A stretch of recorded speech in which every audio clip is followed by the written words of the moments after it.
Assalamu alaikum туугандар. Алдыңыздарда Volkswagen Vento 1992 жылғы. Кыймылдаткычын көлөмү туугандар 2 куб инжектор мотор. Баасы 250 000, дагы түшүрүп берүү болот, жакшы түшүрүп берет туугандар.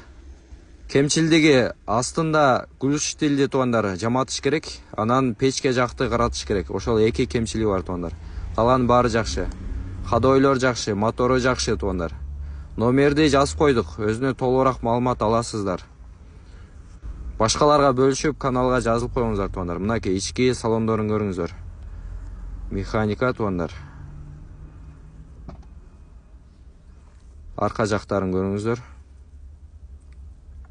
Аркаңыз салондору кара материалдан туугандар. Номерди жаздык, толугураак номерден маалымат алыңыздар. Башкаларга бөлүшүп каналга жазылып ой пикириңиздерди калтырып коюңуздар туугандар.